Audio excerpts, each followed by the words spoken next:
I'll call this January 9th, or excuse me, February 13th meeting to order. We'll start with introductions. Larry Cheney with KIPTA. Jim Urban, Oldham County. Jim Silverman, Oldham County. Keenan Stratton, City of St. Matthews. Matt Mignani, City of Jefferson County. Emily Neal with Rural Metro. Tammy Markers, looking for my name. Dirk's alternate, but Louisville Metro Public Works. Michelle King, Louisville Metro Air Pollution Control District. Felicia Harper, Bullitt County. Gretchen Milliken, I'm with Louisville Metro. Tanya Higgins, KYTC, Central Office. Tom Hall, KYTC, District 5. Brittany Montgomery with the town of Clarksville. Jamie Mapes, HDR. Rob Fraser, HDR. Amy Williams, Taylor C. Williams, Anchor. Dan Warsh, member of the public. Keith Dameron, American Engineers. Bradley Coombs, Louisville Metro Air Pollution Control District. Mike King, Louisville Metro. Brandon Rumber, KIPTA. Sean Dykes, HDR. Megan Bennett, AECom. Dave Stills, Gresham Smith. Katie Rowe, Gresham Smith. Ricky Bowden, Tremont. Sarah Bear, Kipton. Forsyth, KIPTA. Andy Rush, Kipton. David Burton, Nick Vale, KIPTA. Elizabeth Park with Kipton. Keith Buckley, HDR. Amanda Dethridge with Kipton. Ashley Tenias, Kipta. Thank you. First off, we have the January 9th minutes for review and approval.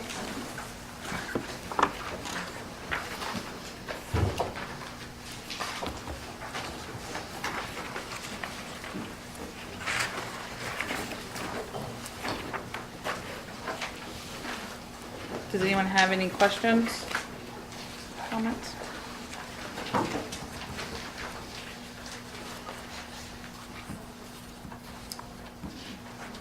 See none, is there a vote?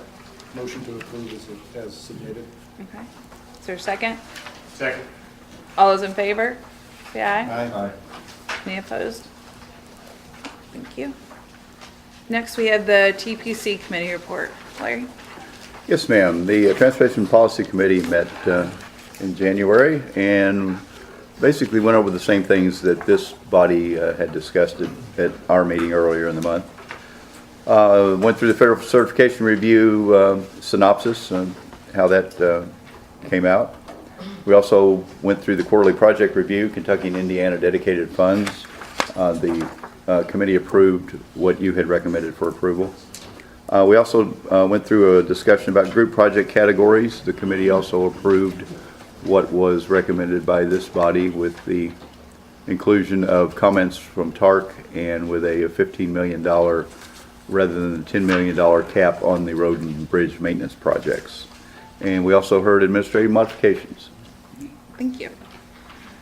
Next up, we have the public comment period. If anyone is here from the public and would like to speak, this is your opportunity. This is the only opportunity during this meeting. Anyone here? Hey. All right. Please give your name, then you give their address. And name and Is address. there a time limit? 2 minutes. 2 minutes. Great. Well, my name is Dan Borsch. I'm a graduate of the University of Michigan School of Natural Resources and Environment. I'm a graduate of Indiana University Bloomington Law School. I'm a fourth generation business owner in this community. I'm an investor in Old Louisville in restaurants and real estate. And I am confused and angry. How in the world did this group come to the conclusion that spending $2 million on studying a road outside of the Gene Snyder was a good use of the public tax dollars? We can't fill our potholes.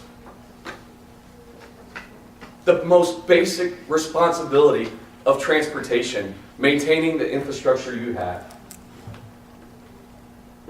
And we're going to spend $2 million studying a road that would cost billions of dollars, that's not feasible for decades, in a city that's not growing, that's lost 150,000 people from the center, that's facing billions of dollars in liability for sewers.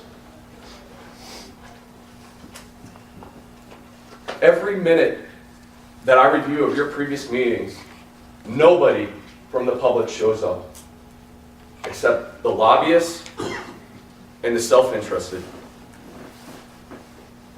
You all have made a huge mistake in the way you are running this community.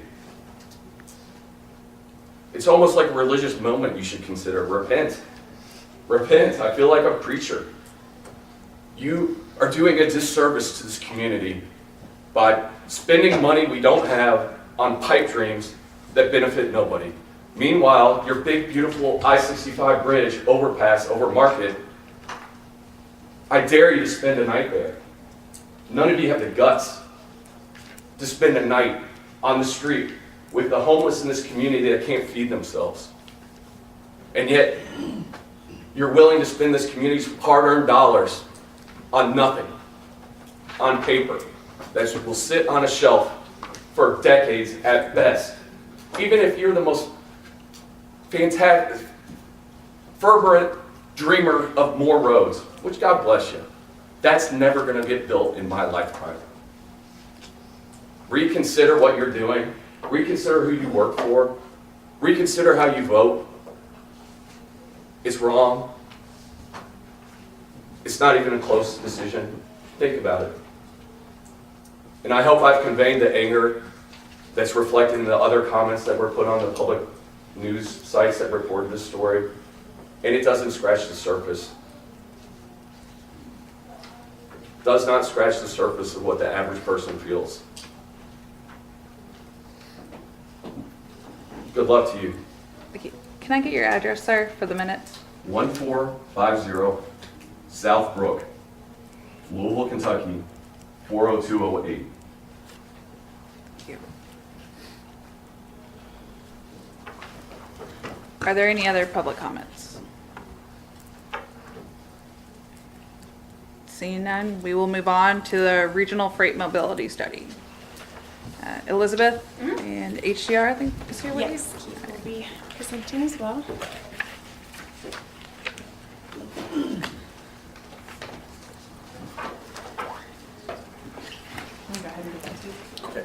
Hello, everyone.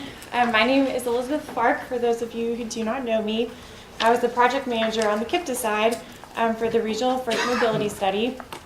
I just want to take a moment to thank all of the TTCC members who have provided their input throughout this process. It was invaluable, and I hope you see that we really took your all's comments and ideas to heart when forming this study.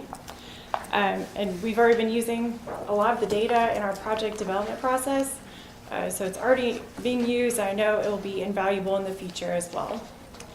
So I want to introduce the HDR and TSW projects team to you really quick. So this is Keith Bucklew with HDR, Dan Hake with HDR, Rob Frazier with HDR, Amy Williams from TSW, and Sean Dykes in the back from HDR. So Keith is going to go over the study with you all. Okay, sure. Thank you. I was asking Elizabeth before this how many meetings we had previously had. It's been at least 2 that I can recall. What am I doing? Push the right button.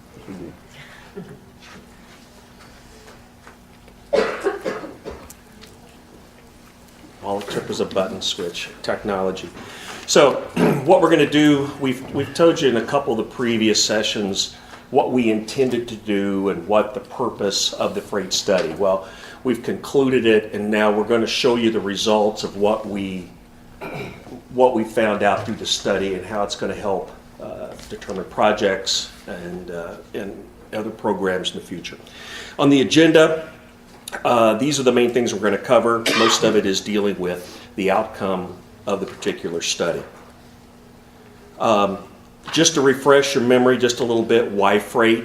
To better understand the mobility needs of the freight users in the system. A lot of trucks, a lot of rail moving through the system, air cargo. And it's also to help inform the overall transportation plan for the KIPTA region, and it's important for the regional economy. So why does it matter? Trucks, rail, but especially trucks, it's an extremely large user of the freight system. As many as 30% of the vehicles on the road are trucks. Our information shows that 3 out of 10 jobs, it's 40% of the GDP of the area. So it's very important. And essentially, if freight's not moving, the economy's not moving. That's really what it amounts to. Here's the contents of the study broken down into chapters, and we'll cover each one of these as we hit the slides here. As we've gone through the study, we want to keep in mind that it's not only about freight. We got to take a balanced approach, integrated. We understand that people mobility is important. We can't just take the freight side of it. So we got to find that balance for freight. Okay, and this is what this shows. It underscores workforce mobility, economics, land use. All those things help shore it up, but it's important that we find balance, and it's going to become even more that way as the urban areas become more congested in the future.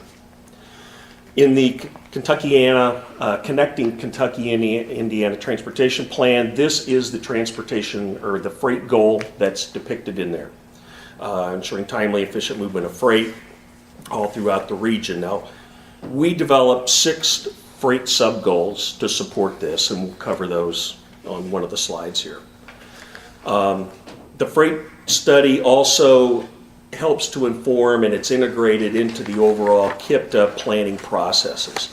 The data and information goes into it, the performance measures, which allows KIPTA to be able to assess the condition and performance of the various routes in the region. And the process also was very well informed by freight stakeholders, and we'll talk about that as well. Some of those freight stakeholder involvement sessions, we held several of those here, and we had pretty good attendance, representation, a lot from shippers and carriers. This is private sector users of freight. They gave us some great input, and we integrated that into the issues and needs that we determined through the study. And we also dived down a little bit deeper with some stakeholder interviews. These are shippers and carriers in the area, and they provided us a lot more specifics to some of the issues, and they also helped validate a lot of the issues that we determined. And with this, I'm going to turn it over to Dan, talk about chapter 1. We'll pass the remote here. Yes. So chapter 1 is the freight profile. So we had 4 activities under this task. We identified those sub-goals and performance measures that Keith mentioned. We identified the multimodal freight system. We took a deeper dive on the economic impact, and then we looked at some governance and policy and how those things could interact with recommendations later in the project. So as Keith mentioned, we developed 6 freight planning sub-goals, and these are designed to support that overarching connecting Kentucky, Indiana freight goal, the state freight plan goals both for Indiana and Kentucky, and also those federal goals. So it kind of fits in the bigger picture, and it all flows up and flows down. But you can't manage what you don't measure, so we developed a series of performance measures that are hypothetical measures that KIPTA could implement if they decide to go further with the sub-goals. So these are some interesting things that are in the plan. Keith mentioned that 40% of the region's GDP is freight-related businesses, or freight-dependent businesses more specifically, and that was 3 out of 10 jobs in the region. So we looked deeper dive, who are we actually trading with, and some interesting takeaways. So for example, our biggest trade partner with rail is the Port of New York, New Jersey. So if you've been wondering how the Panama Canal thing shook out for the KIPTA region, it seems like things are still going towards the East Coast. Trucking, you think most freight goes from here in Chicago, it's actually here to Nashville. So just some interesting little things that we learned and discovered about overall freight flow. So the KIPTA freight network, I know you've all seen this a couple times. This is the backbone for our study. The work Rob's going to discuss momentarily about the impedance database was based in this network. It's the core backbone and those last mile connections to freight activity centers. And they're also bounded by the freight clusters, which serve as OD pairs to some extent, where you have the shipping centers and you have the shopping centers, so you get kind of the OD pairs, and where heavy truck movements may impact transportation movement. So, with that, I'll turn it over to Rob to talk about the existing conditions reports and the impedance geodatabase. So what I'm going to show you is based on some maps that are in the report here, in the final report. I'll talk about bridges, railroads, weight limits, commercial vehicles, then delay, and then some reliability measures. So impedance, basically, where are there places in the region that we need to pay special attention to improving for freight flow. So they are kind of ranked 1 to 3 based on where they are geographically relative to clusters of activity and where they are relative to the freight network. So if it's close to the freight network and it's in a cluster, then it has more importance than if it's in a more rural area outside of a cluster and away from the freight network. So bridges. We looked at the condition of bridges. We looked at clearance issues, and both on the highway side and the railroad side. And we identified where there are issues throughout the region. So where do we have bridges that need to be repaired? Where are there, say, up in Indiana, there's an on-ramp to 64 that has a low height bridge that you go in and you can look and visually see it's been struck several times. The same thing on the railroad side. The ever popular one is 3rd Street, but there are several others around the region that we've identified. Said here are locations that we need to pay particular attention to with regard to bridges. And then specific to railroads, we looked at where are there issues related to high traffic volumes and high freight railroad volumes. And so where they cross, that was often labeled as a capacity constraint. And then we looked at the safety, the condition kind of the equipment, how much do we have crossing protection or not, and then again, how much traffic is crossing the railroad tracks. So we identified where the higher level issues are throughout the region. And so this information, to me, kind of as a planner and a technical planner, it's pretty valuable. It actually helps you focus your attention on what are the key issues with regards to railroads and freight. So weight limits, where are there roads that have issues? And there were surprisingly a few in eastern Jefferson County that popped up that I think would be worth additional attention. I am going to go through this pretty quickly because I don't want to, some of you have seen this before and I don't want to belabor this, but the next 4 slides are all about safety. We actually looked at safety from the perspective of interstate segments, interchanges, then highway segments and intersections. We looked at all 4 of those different levels. We looked at how many commercial vehicle crashes have occurred over the last 10 years, either along a segment or at an interchange or intersection, relative to traffic volume, so getting a rate, and then we rank them. And this gives you kind of a sense of where the issues are for freight from a safety perspective. And they are not all located in one area. They are scattered throughout. From 65 north in Indiana to Bullitt County to Jefferson County and various places and everywhere else. They're scattered throughout. So on the left here are the interstate locations that were identified. On the right are the interchange locations. Several of the system interchanges in the region popped up as important locations to pay attention to. On the left map here are the intersections, and on the right are the roadway segments that were ranked. So again, this gives you the ability to kind of focus in on where are there safety issues specific to commercial vehicles, something that we don't always pay a lot of attention to, but it can be very important. So I think they're pretty useful pieces of information. Then the last 2 maps here, the one on the left shows delay. And we used travel time data that was actually provided by US DOT and to the region. And we looked at travel delay. On the left, you see that a lot of arterials, Bardstown Road, Dixie Highway, Shelbyville Road, all surface as roads where there's a lot of commercial vehicle delay. as they're kind of driving over the road. Now the right map shows reliability. So they're not experiencing a lot of delay on the interstate, on the arterials, but they're having more problems with reliability kind of throughout the network, but particularly at some of the interchanges and along the interstates, where when there's an incident, there's a crash and there's a blockage, that it causes reliability issues, and so the trucks are not necessarily as sure of getting to their destination on time. So they're trying to get to the Ford plant and they're driving along 265 and they don't know if they're going to get there in time. So we kind of identified this two separate set of issues, all from that speed data. And with that, I'm going to pass it back to Dan. So the last chapter of the plan is needs and recommendations. So we brought together the lessons we learned from the freight stakeholder outreach, from talking to public sector folks, and then also the analysis that Rob undertook to identify a series of 12 needs. And for each need, we created some recommendations. So, safety, congestion, reliability, state of good repair. How do we deal with those things within the current policy framework, current funding scheme, things like that. Technology and truck parking. Truck parking's a major issue in any metropolitan region. It is here as well.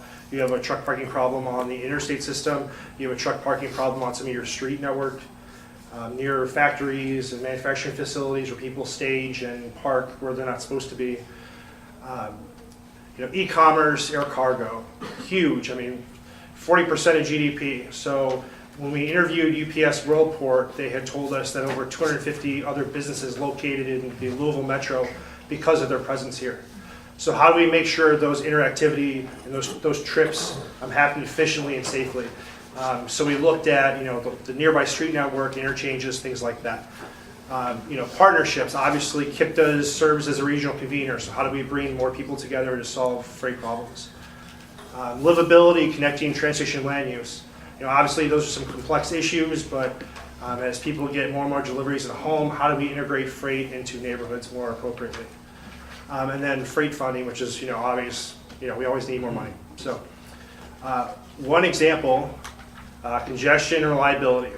So as Rob mentioned, congestion issues mainly on principal arterial network, on local road network. The region's invested a great deal of money on fixing interstates and interchanges near the river. So how do we go about fixing those problems? So, first and foremost is focusing on that freight impedance geodatabase. Making data-driven decisions. There's really great congestion data out there. It's consistently provided by Federal Highway. So helping, not making data drive your decisions absolutely, but helping them inform your decision making. And then secondly, large projects take years to implement. So going through and finding some low-cost, high-value solutions where you can build that momentum to do some of the bigger projects. So a lot of our recommendations, big picture solutions, but also kind of those incremental steps to get there.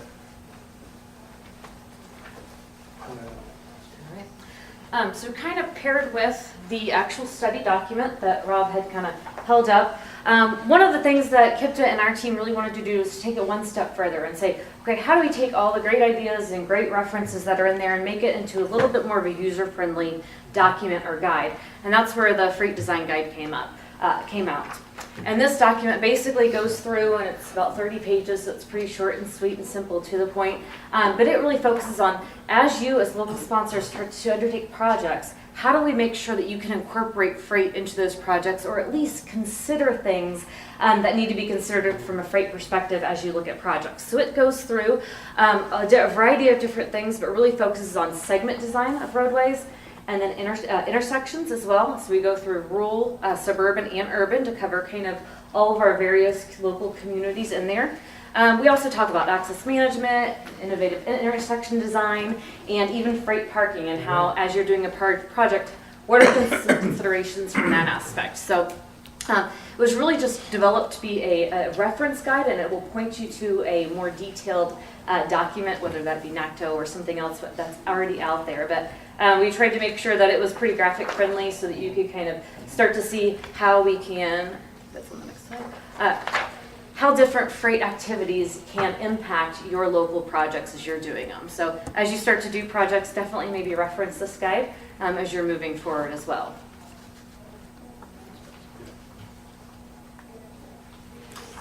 Okay, next steps is actually is implementation. The freight study is done. There's a lot of good information and data there. It points to where the issues are, where the needs are. It provides some solutions. Amy talked about design guide. So there's a lot of good things there to take and start running with, and that's what it was intended to do. How to best fix things and fix the right things, okay, to help the economy, to help the private sector. So the information's there to share, and it's been a good project for us. We've enjoyed working on it, and we thank you. This is your third or fourth meeting with us. You guys have provided some really good input, and we appreciate it very much. The more people that provide the input, the better off it is. It's been good to work with Elizabeth. She's a tough taskmaster. She kept us going, and so did Larry. He kept us, and we feel like we delivered something that you can really use. This is not something that's going to be put down. You can really use this. So we thank you for that, and I'll turn it back over to Elizabeth and any questions that we may have. Yeah, does anybody have any questions before we go to action? We'd also like to thank Louisville Metro for the match money that we used for this study. We appreciate it. And The region appreciates it. Yeah, and we hope to work with you all going forward. Like he said, this is just the first step, and to implement things, we're going to have to dig deeper, and so we will be working on you all with that. And I assume that now this is going to be posted out on the website Once it's approved. once it's approved, right? And that's near the end of the month. So. Yeah. To that point, I just had one note that there was on figure 5, information that was repeated in the version that was posted. It was different on your slide, so it wasn't repeated. So before it's posted publicly, y'all want to. Yeah, this is a draft. It will get several more looks before we. It's not a final. We're doing. We'll get with you. I want to make sure we get that. No, It's already good. it's already done. We've already found it. Yes. We're one step ahead. And something else, we talked about the impediment data. That's going to be eventually included in our transportation planning portal. So you'll be able to access a lot of those things ultimately. Some of them we already have it's on there there. right now. Is everything on there? Yeah. So. The impediments are. Yeah. So take a look at that too when you develop your projects. See where the needs are. Any other questions? All right, so I have an action or requested action to recommend approval of the KIPTA Regional Mobility Study to TPC. Right. Okay. I'll make a motion. There you go. All right, do I have a second? I'll second. Any questions? All those in favor, say aye. Aye. Aye, sorry. Anyone in, Klondike. Any opposed? All right, thank you. Next up is the Census Participation Statistical Area Program. Andy?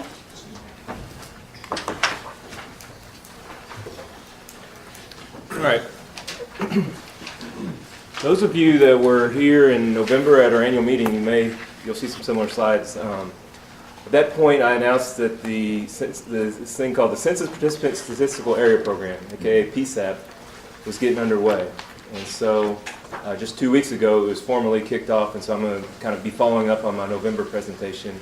And now that we're in the time period where it's all balls in our court, so to speak, to kind of go over this and to let you know what sort of feedback we'll be looking from you guys. So for those that weren't here, or those that need a refresher, this is the chance, the once every decade chance we have to adjust certain census boundaries. These are the census boundaries we get a lot of statistics, demographics, socioeconomic type statistics on. These include, and probably most importantly, are those top two, the census tracts and block groups. There's a couple others called census-defined places. Those are places that have a common theme or a common they're not an incorporated place, yet they are known by a certain name. Brooks in Bullitt County is one. Buckner in Oldham County is one. Memphis and Henryville over in Clark County are others. I think there's about 8. In census county divisions, there's one more thing we can change. We have the opportunity to change as part of this process. Just out of curiosity, how many people use census tracts or block groups? Have used them? Okay, so a good number. Okay. Is it fair to say that's probably for grant writing, reports type things, pulling data from the ACS or other data sources to? Is that about right? Sound right? Okay. All right. Good. Good. Because that is the designed use for these things, and so I want to make sure that they are being used that way as we go forward. KIPTA, we do have the responsibility as this thing called the primary participating organization. So across the country, regions like ours are in charge of coordinating this at the regional level. We've got the responsibility for the 7 Kentucky counties, the KIPTA MPO counties plus the rural KIPTA ad counties. That responsibility lies with River Hills Economic Development District in southern Indiana, but more on that later. And then one more reason just to care is that our next chance to fix this would be 10 years from now. So better care now or not, otherwise we're going to have to live with the consequences. So I think, and I had this on my last time too, so you may recall this. I just want to go over what this isn't. It is tracts, block groups, census-defined places, and county subdivisions. But it's not these things. It's not municipal boundaries. That's a separate census process. It's definitely not zip codes, post office process. It's not school districts. That's more a local process. Legislative districts are an output or an outcome of the census, but that's certainly not what we're talking about here. We certainly do not wield that power here at this agency. So we need to get that out of everybody's mind that any of the changes that we may make here in the next couple of months would influence these in any measurable way. Okay. So sounds like there are some experts in the room, but since I just want to go over what the different geographies are that we're talking about, kind of a scope type thing. So these census blocks, we've got about 25,000 of these in the 9 county region. So these are tiny. These are the literal city blocks in downtown Louisville to small areas that are made up of where power lines cross railroad tracks, that cross roads, that cross streams, etc. So there's thousands of these literally. The most important thing is that we're not dealing with these with this process, okay? We don't get data. The data that you all have used in the past probably wasn't at the block level because basically no data exists at the block level. Basically, you can probably answer the question that maybe how many people live in that block, and we've seen issues with that too, frankly. So we don't use these, but we use these as building blocks, okay, to what we will be adjusting. So next step up is the census block group. So this is one that we will be adjusting, and this is one that we will probably be adjusting most for a reason I'll get to here in a minute. So these block groups are built of the census blocks. Okay, so on average, I think it's probably about 20 or 30 census blocks on average make up a census block group, just to give some perspective. So these are the smallest area that we can typically get the data on. Can't get all data at the block group level, but we can get some pretty good data from the ACS at the block group level. And these middle points number 3 and 4 right there are probably the most important things on here. 1, this is part of the process that we will be updating. But 2, in the past, some of you that have been around for a while may recall when KIPTA administered this process a decade ago, there's a PSAP process where these boundaries were defined, and the Census Bureau allowed MPOs and states to define our TAZs. Those are the small areas we use for our travel demand model, among other reasons. That process was separate. Okay, so last time in 2009, we were somebody was standing here. Lori Kelsey was probably standing right here, telling you guys about this. We were in your seats then. And then a couple years later, Lori and I came back and defined the TAZs for our region. Okay, so the Census Bureau provided us with really good data that we use, that the Transportation Cabinet uses, that NDOT would use at that TAZ level and at these levels, okay? That's not going to fly anymore. They are no longer going to provide data at the TAZ levels. That was considered a special tabulation of the census data. So this is the one and only shot to change anything that resembles any of the above, block groups, tracts, and TAZs, okay? So that's frankly why we as the MPO portion of this region care a tremendous amount about this time, okay? Because we need to make these block groups work best for us, okay? And so that likely means there's probably going to be more changes this time than there have in the past, okay? And so that's why time is of the essence too, because those changes could be numerous. Okay? So these are in the range of, just to give more perspective, from they've set a threshold, a lower threshold of 600 people in each census block group, up to a number up to 3,000. So if it's below or above those numbers, you got to slice them and dice them in different ways to create new ones or figure something out, merge, whatever you got to do. So these census block groups, they nest within the next level up, which is the census tracts. So these, there's probably on average about 3 census block groups in each tract. Just to give that perspective once again. Census tracts in our region, I think we've got as few as 2 in Trimble and Spencer counties, to about 200, I think, in Jefferson County. So it's a really wide range of how many of these tracts there are in our region.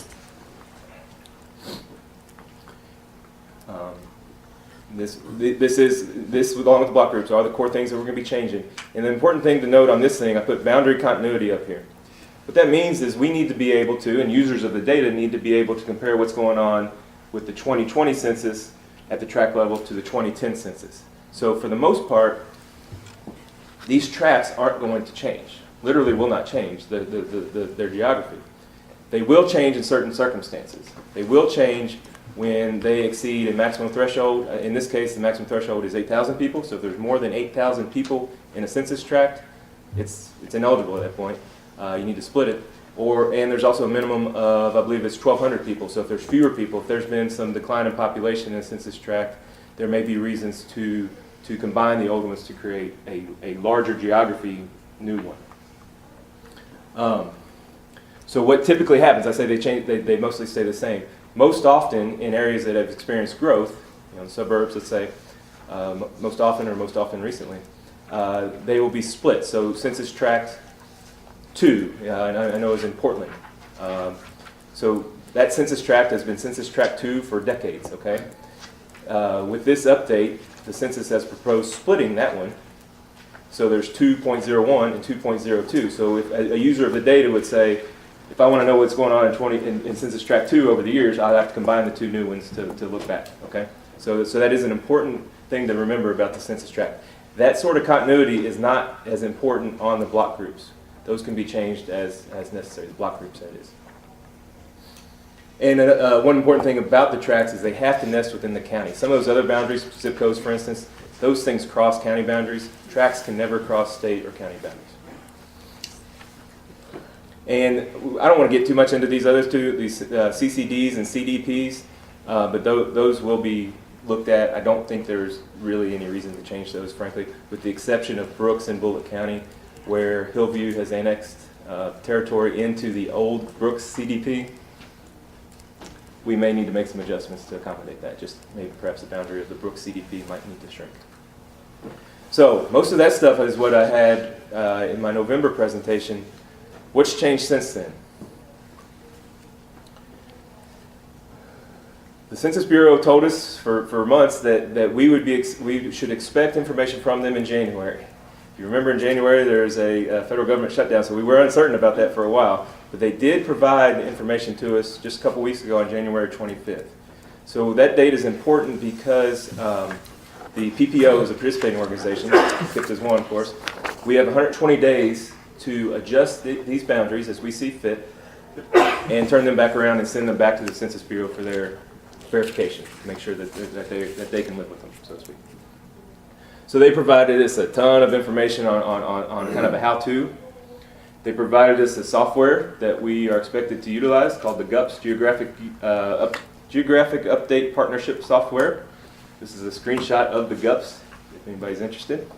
And what they did here on this next point, they took a crack at breaking out, splitting the tracts in block groups from afar. At headquarters in DC or at the regional offices, they've sliced and diced our region's tracts in block groups as they saw fit. But they've said that basically, in essence, if we as a local agency don't make any changes, those are the ones we're going to have to live with. yet at the same time have encouraged us to go ahead and make the changes that recognize local growth patterns, local knowledge, so to speak. So they've taken a crack at that, and that is what's up here now. The tracks are in the blue, the pink are in the pink boundaries happen to be the block groups. Just a simple example. So they've taken a crack at it. And we can say, one thing we can say is we don't want to make any changes, and we can say, good, that's fine. And I think in the rural counties, I think that's likely, frankly, because there's really not much reason to change them. They're so small that you really couldn't make anything more than what's there now. And also in the rural counties, the issue with the TAZs, that doesn't exist. We don't have TAZs in the rural counties. That's simply an MPO thing. So I mentioned earlier that we don't really have jurisdiction in southern Indiana. River Hills has that jurisdiction. We've talked to them, we consulted with them. They've basically said that go ahead, KIPTA, go ahead and handle the process at KIPTA for Clark and Floyd counties. We'll have to work out how the data gets submitted to them in the Census Bureau in the end, but I think what's most likely is we'll make changes here at this agency or in conjunction with the southern Indiana stakeholders, and then send that to River Hills, who will officially send that to the Census Bureau. And again, time's of the essence. We have until late May, 120 days after that January 25th kickoff date to turn this around. So there's really not a whole lot of time. I think the clock's ticking on us. Here's just some of the statistics on how many blocks and block groups there are. So you can see how small the blocks must be to get thousands and thousands.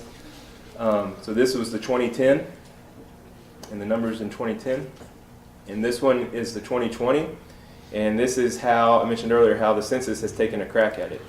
And you'll see down at the bottom we have some regional totals. And so they've added, by splitting, they've combined 2, but they've split, I suppose, 30, to get 28 additional census tracts region-wide, 48 additional block groups region-wide.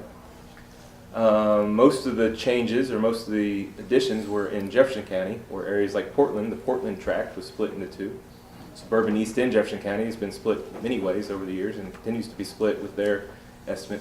So it's up to us at this point, up to us as the people at this table and as stakeholders in your communities, for that matter, to assist us in saying, yes, that looks good for Bullitt County, that looks good for Oldham County, that looks good for Metro, etc. So that's kind of where we are right now. So yeah, here's the schedule.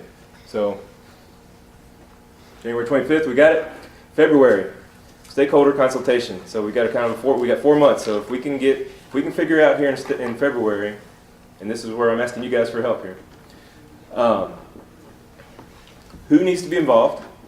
How do we get the feedback from your local agencies? Who are the stakeholders? So there's a lot of people with transportation interests in this room, but are there stakeholders that are non-transportation stakeholders, let's say, that might object to any sort of block group changes that we would make, we, not KIPTA staff, but we here, this group, that would have a transportation focus to them. You know, in other words, what I mean by that, we're going to establish boundaries, these block group boundaries. They're going to be along major roadways, typically, along major streams and rivers. You know, we might be less concerned about certain where subdivisions lie, but we're going to make them work for us. Is anybody going to object when we do that? I don't think so. To my knowledge, nobody will, but if they do, we need to know that right now. Are there interests out there that would say, I wish you, as a rule, would typically draw your block group boundaries a different way than we might try to adjust the census boundary. There's the census's crack at the 2020 boundaries that they've already done.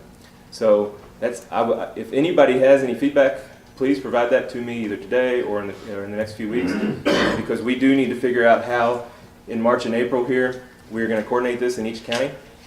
Like I said before, I don't think it's going to be much of a process at all in the rural counties. But I think in Metro's case, let's say, Emily, it's going to be a big deal. We're going to have to sit down and figure something out, whether that is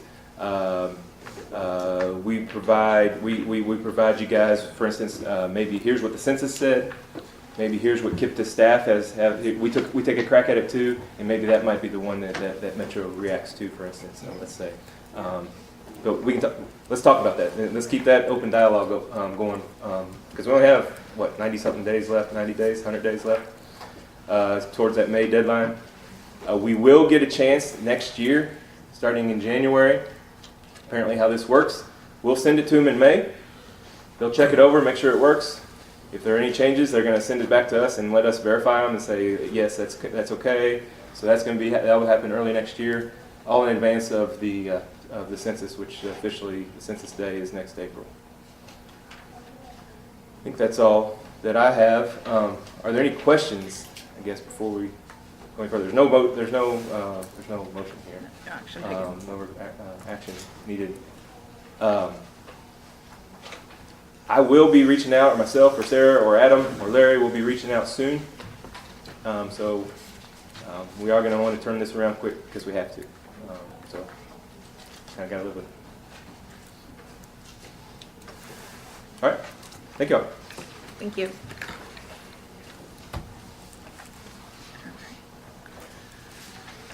Next thing on the agenda is a performance management update. Amanda? Yes, thank you. All right, my name is Amanda Dethridge, and I'm here to talk about an update to our performance management plan. We're going to talk today about PM1 safety, our targets. Thank you, sir. Really quick, before I get started, I want to first apologize to everybody that the memo that was mailed out with the TTCC mailing was incorrect. The table on page 2, the targets listed were last year's targets, not this year's targets. I did have available, when you walked in next to the agendas, an addendum or correction to that memo. So I want to make sure everyone's got a corrected one before we get started so that you can read that table and follow along, make sure you've got the right numbers.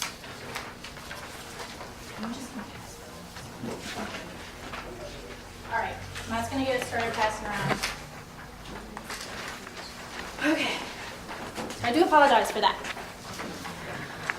All right, so what we're going to talk about today is the FHWA required performance measure, what we refer to as PM1, the safety performance measures. There are 5 performance measures included in here. Number of fatalities, fatality rate, number of serious injuries, serious injury rate, number of non-motorized fatalities and serious injuries combined. And so today we're going to talk about targets for the years 2015 to 2019, the 5-year rolling average between those years. Now, if you recall, a year ago, we set targets for 2014 to 2018. That's what those incorrect targets were in the mailing memo. So keep in mind, these are the years we're talking about. Now, before we get started, I also want to talk about the words target and goal. Now, a lot of times, those are used interchangeably. They're synonyms for each other. But today, I want to differentiate between the word target and goal. Target in this context today is what we reasonably expect to happen in the years 2015 to 2019. So it's a short-term target, and it's a milestone along the way to reaching our overall goal, which is an outcome we strive to accomplish over the long term. It's our ultimate hope for the future. When we talk about safety, it's everyone's goal to have 0 fatalities and 0 serious injuries on our roadways. But when FHWA mandates that we set targets from 2015 to 2019, and 4 out of 5 of those years are done, and 4 out of 5 of those years had fatalities and serious injuries in those years, it's impossible to set a goal at 0. I'm sorry, a target at 0. Our goal is 0, but our target will not be 0. So FHWA does give us 2 options to setting targets. The first option is we can commit to supporting our state's targets. If we do that, KIPTA must agree to plan and program projects that contribute toward achieving both Kentucky and Indiana's statewide targets. The second option is we can set our own targets. If we do that, we must incorporate one single target for the entire metropolitan planning area. So that would be the MPO region, Clark and Floyd counties in Indiana, Bullitt, Jefferson, and Oldham counties in Kentucky. We must set targets annually for PM1 only. We must track progress towards achieving those targets. We must report our targets to KYTC and NDOT annually. And we must report targets to FHWA whenever requested. Now, FHWA does not assess the progress that we make at the MPO level. The burden is on the state DOTs to make progress towards achieving their targets. So even though there's no rewards or consequences for the MPO if we meet or fail to meet our targets, the state DOTs do have consequences if they fail to meet their targets. So we do want to set a reasonable target that helps them meet their target. Jumping right in, the number of fatalities. So these graphs here are replications of graphs that are available on FHWA's website, at least the state DOT ones. The top left corner is the Kentucky statewide fatalities. The bottom left corner is the Indiana statewide fatalities. And on the right is the KIPTA-NPO region, the number of fatalities.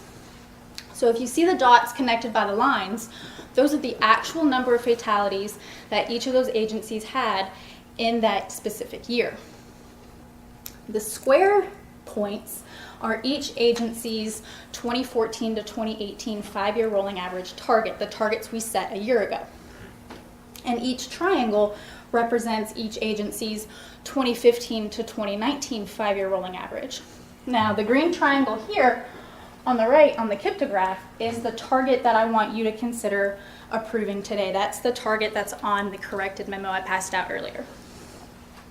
So when we look at fatalities, you can see that each agency had an increase in fatalities from 2013 to 2017, or 2016, but you can see Kentucky started to see a downturn in 2017. Now ours, all of the KIPTA graphs I'm going to show you today go to 2018 because we do have data, preliminary data for the full year of 2018. But when KYTC and NDOT set their targets back in August, they didn't have a full year for 2018 yet, so 2018 the points are going to be missing for them.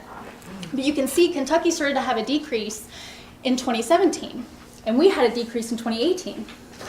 If you look, it's kind of hard to even see that there's a square on our graph because the dot for the last year, the actual number of fatalities in the KIPTA region was 124 last year, and our target was 125.8 for that 5-year rolling average.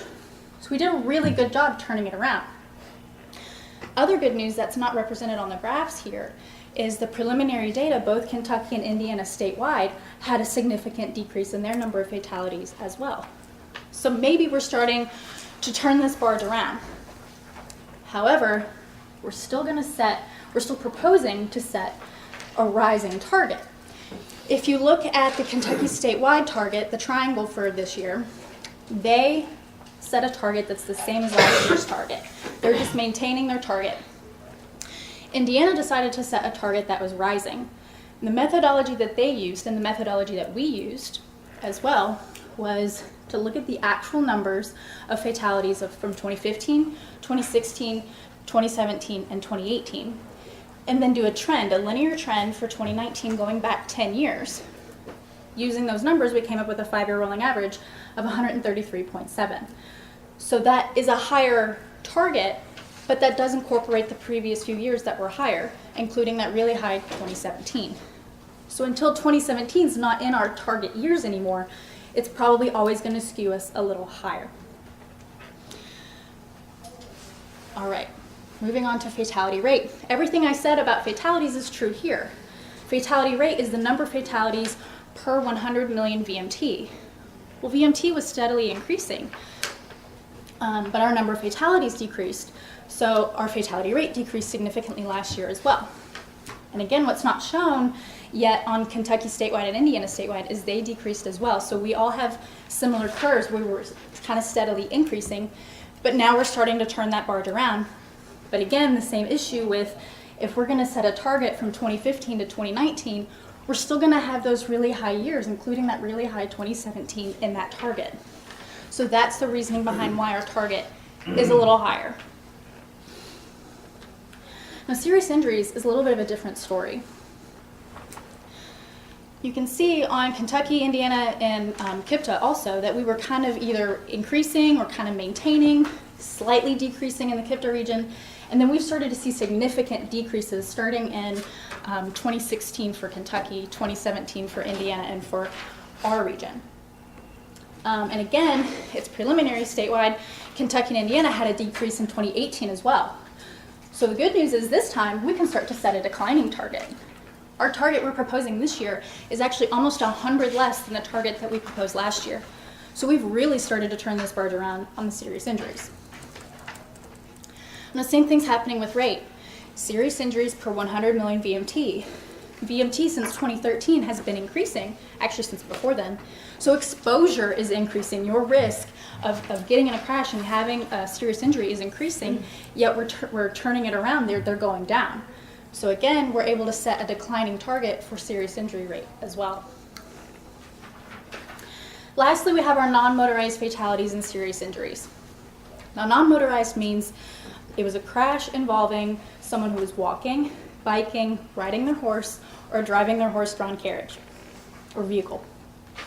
And so there are different risk factors between what happens in an urban environment and what happens in a rural environment. So that's why the curves look completely different between the statewide ones and our curve. So you can see in 2013 we had 82 non-motorized fatalities and serious injuries in the KIPTA region, and we jumped way up in 2014, and we've been kind of steadily increasing since then.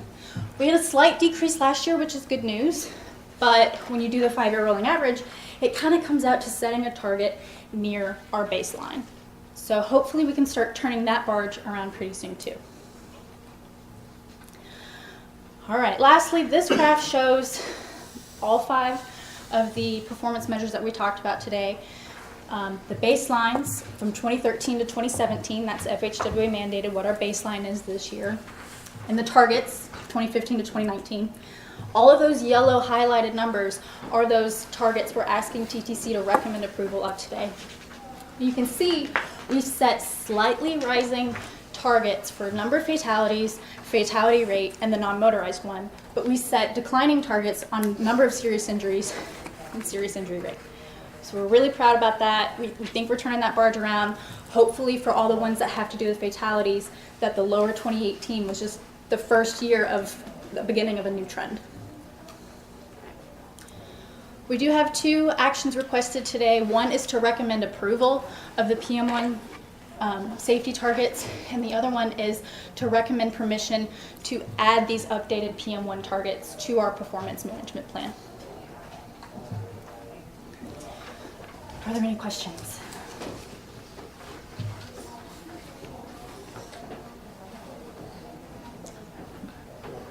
So then we will take these separately, I assume? I think so. Okay. So the first one is we need to recommend to TPC the PM1 safety targets. The approval, we need to recommend approval to the TPC, the PM1 safety targets. Do you have a motion? So moved. Okay. Is there a second? Second. Any questions? Okay. All those in favor say aye. Aye. Any opposed?